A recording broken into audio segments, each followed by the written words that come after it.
Hello everyone, welcome to the channel. This week I had plans to start a project for the channel, but the weather just has not cooperated. Luckily enough, Monday we were able to get in a good training session, but it has rained every day since.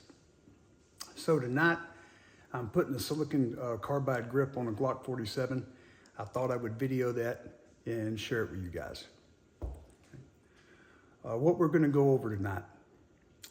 First, we're going to discuss different options when it comes to silicon carbide grips, the pros and cons to those options.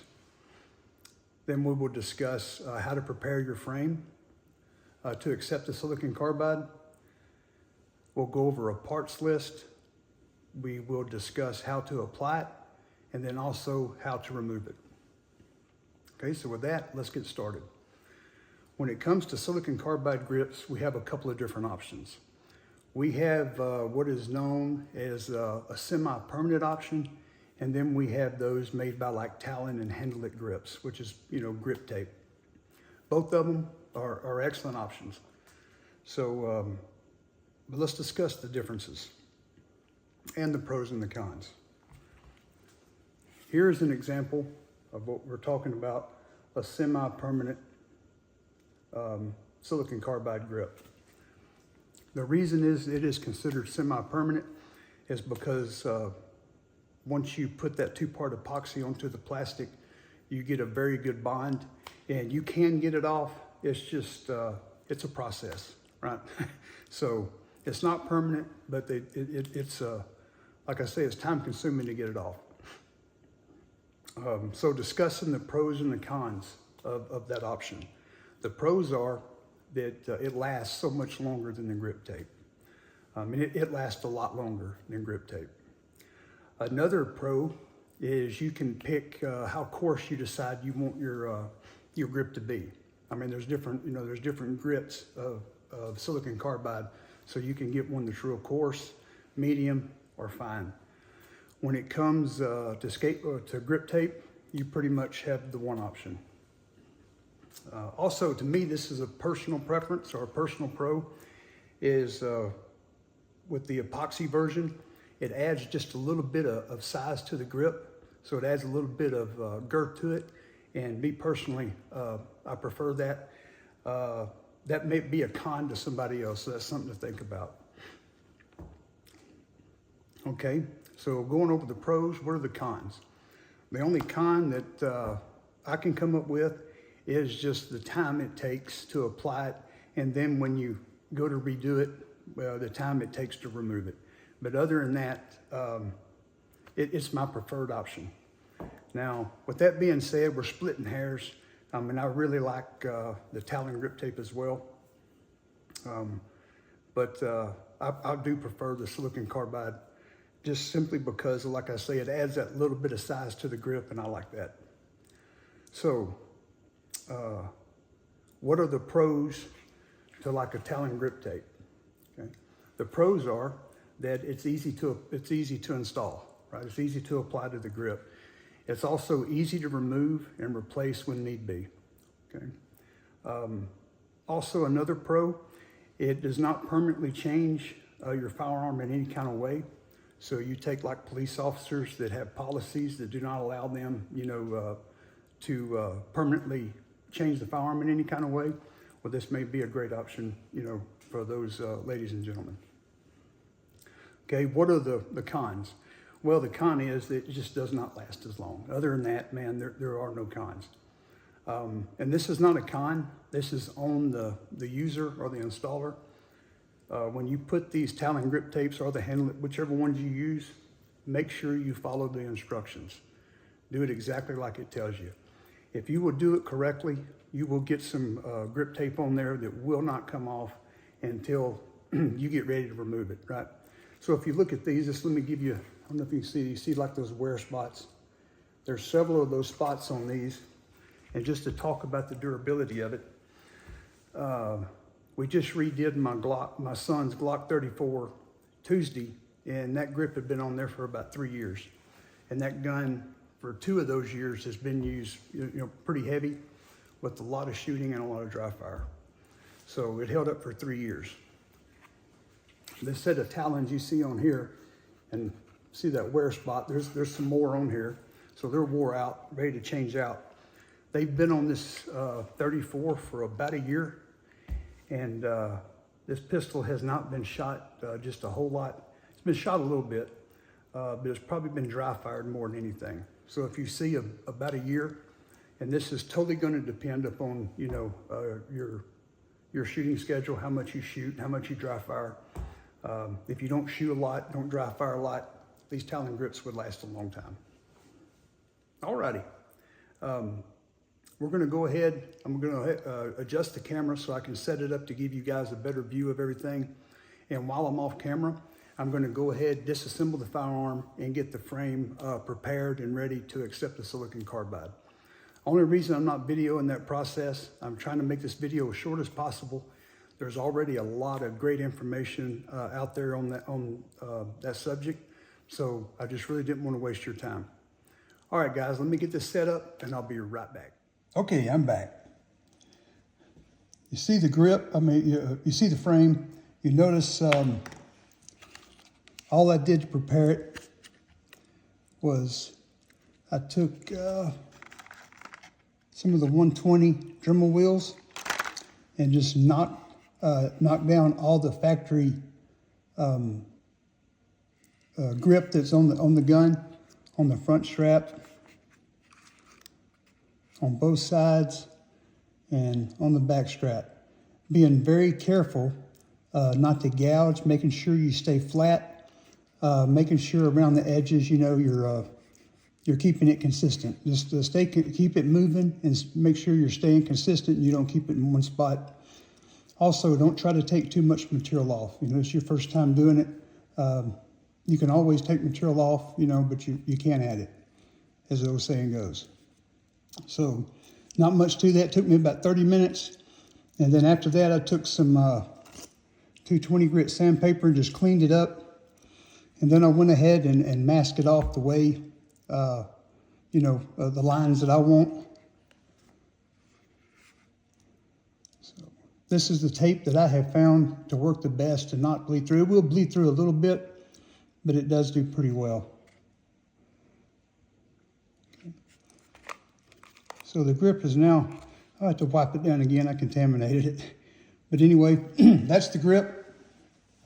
Like I say, there's other videos, you know, talking about sanding and so on with your frame. So that's the reason I decided not to cover that in this video. All right, now going over the material list. First thing we're going to need is we're going to need some silicon carbide. Thing about silicon carbide, it comes in, you know, different. The grid is different on it. You can get large, medium, or small. I have used different ones, and I have found a mixture of 60-90 to be my jam. That's what I like. Excuse me. Some people like it a little more aggressive than that. A good way to test it before you get started on this is just get you a 1x2, cut you 3 pieces about 6 inches long, and order you like 3 different grits of the silicon carbide, and just apply it to those 1x2s, and that'll give you an idea of what kind of texture you're looking at. All right, let's move on. We got the silicon carbide. Okay, we need the 2-part epoxy. And y'all also, please excuse me, I'm trying to work around this phone, man, and I have a hard time enough without that. I use the 30-minute because I like plenty time to work. You need some masking tape. I already showed you the sand and wheel sandpaper. You need a Dremel tool. You need a couple of paint brushes. These are the 2 sizes I like. If you find what works for you. You need a X-Acto knife, and then a couple of sharp-headed Q-tips for the cleanup. Also over here we have some alcohol to put our paint brushes in, and we have a piece of cardboard to mix our epoxy up on. Also, we have some denatured alcohol.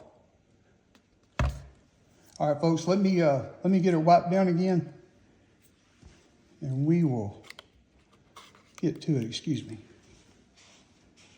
And there's going to be sometimes I'm going to try to do all this behind the camera, but sometimes I may have to remove it back just if it's, so I don't mess it up. But I'll show you whatever I do.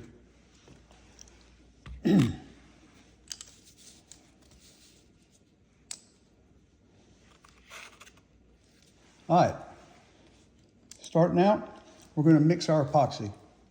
So we take, and you want to mix a 50-50 mixture.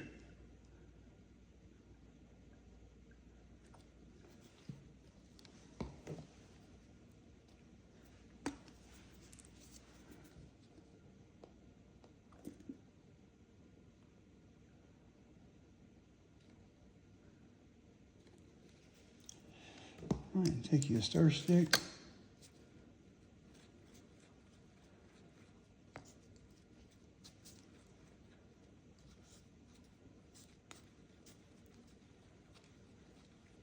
Mix it up good.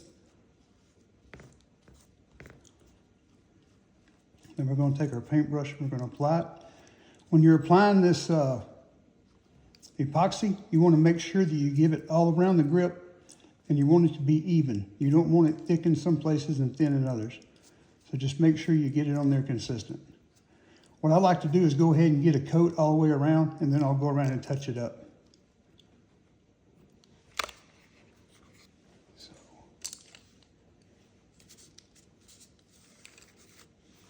So we're going to do this.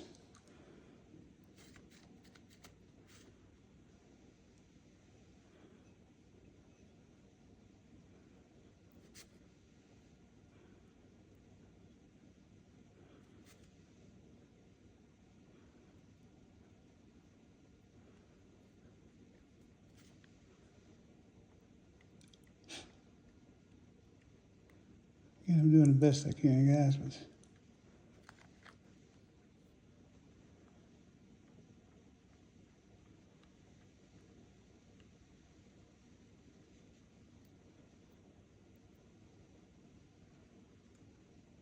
put it on nice and even.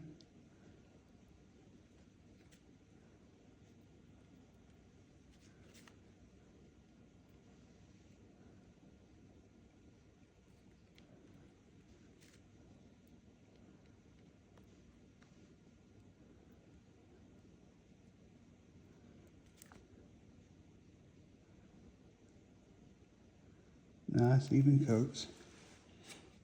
I may have to abandon the camera.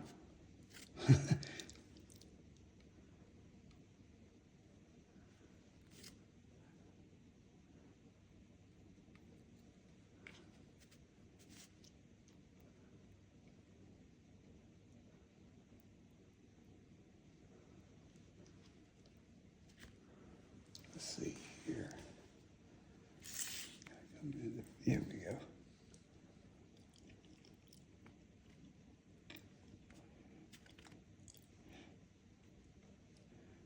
Once we get it all on there, we'll go back and make sure we have a nice even coat. I like the 30-minute, like I said a while ago, I like the 30-minute. It gives you plenty of time to work. You're not in a rush. They make some, 5-minute, 15-minute. We're going to let it sit for 24 hours, no matter which one we use. Or we should. Oh, I didn't mess that.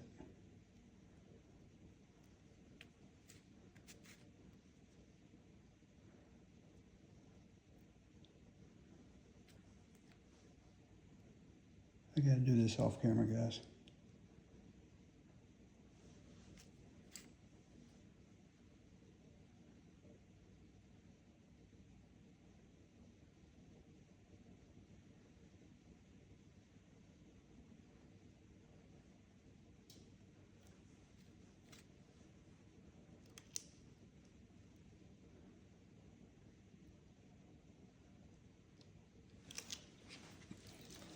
All right, now we're going to go back around and just make sure it's even.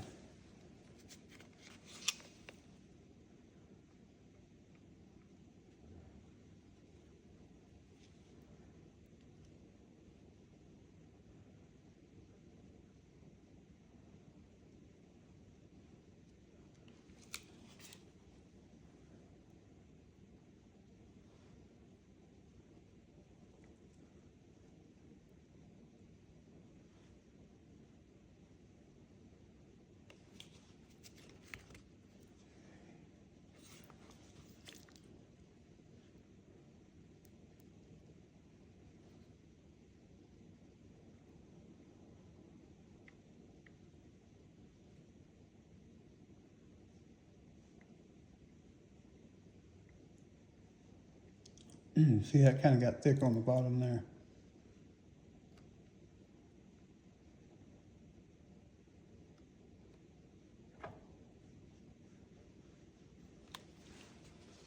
Okay, let me give it a once over.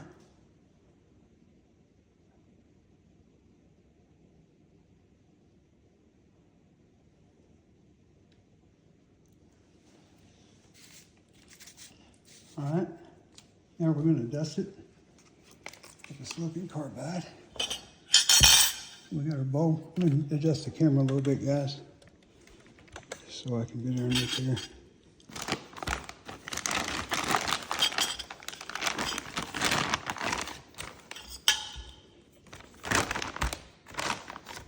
Put the silicon carbide. Get us a bowl.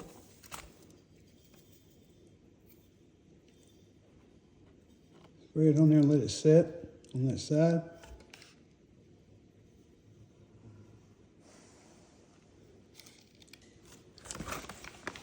And we're just going to go all the way around doing that.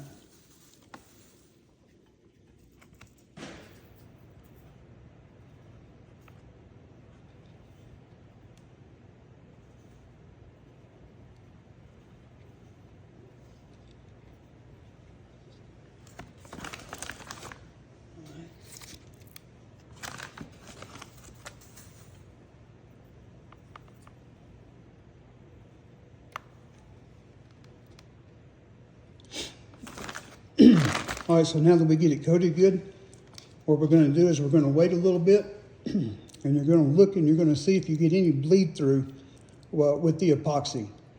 Usually I find that I have to give it dust it like 3 times before it finally stops bleeding through. But you want to make sure that you do that, because you want to fully embed the silicon carbide in that epoxy. So we'll give it a bit. Also, when we get done, we're going to immediately go ahead and take the masking tape off. You do not want to wait on that. As soon as you're finished, go ahead and get that off. And then I'll show you how to do your little cleanup if you have some bleed through or whatever. And we'll also clean up the edges before it dries. And then we'll set it up, and we'll leave it for 24 hours.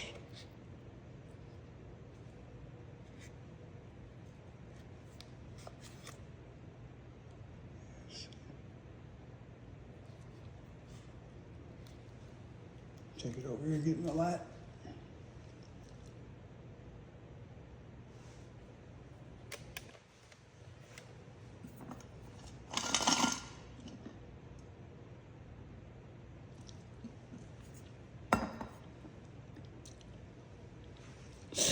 Excuse me.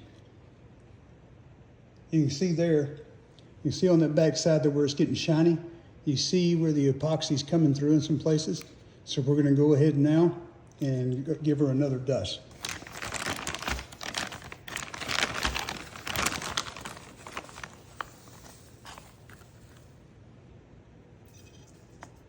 It's like pour it on that flat and let it set a little bit.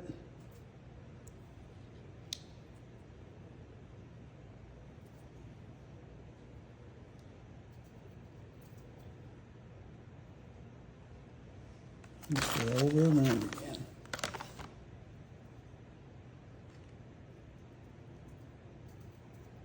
Don't be stingy with your silicon carbide. You can always pour it back in your bag. See where it's coming through on that front strap there?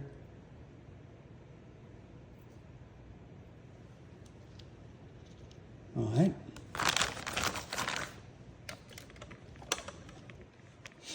One more, we ought to have it. And again, I apologize how unsteady and all this is. I'm trying to work around this camera and the height that it is at. I am doing the best I can with it, which I realize probably could be much better.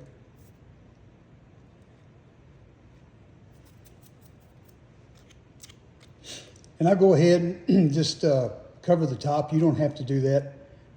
I just want to keep as much of the silicon carbide out of there as I can, because I'm going to clean it up anyway once it dries.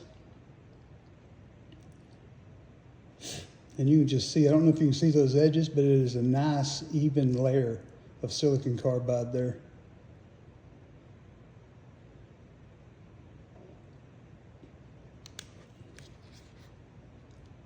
And again, the 60-90 grit, that's what I really like. I can wear it appendix. It's not the most comfortable. It does, give you like a little rash, but it doesn't snag the shirt as bad anyway. Every once in a while it will. But anything coarser in this, and that's just absolutely a no-go. And I'd rather have the finer, smaller grit than the larger, fewer ones, if that makes any sense.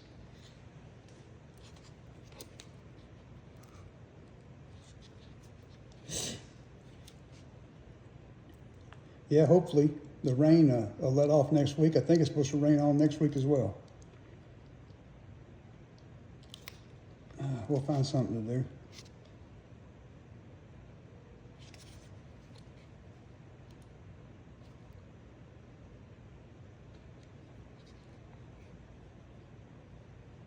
All right, folks, I tell you what, let me go ahead and cut this off. I'm gonna let it set a little longer. I just don't want to keep you guys on here, and I'll be right back. Folks, I am back. I went ahead, I ended up having to dust it 3 times, and I went ahead, since it was so tedious, and went ahead and took the masking tape off and cleaned up all the edges. If you look, that tape, as I was talking about, that tape does a real good job of not allowing it to bleed through.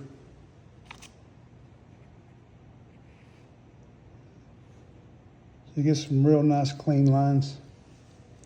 See? Back. Oh.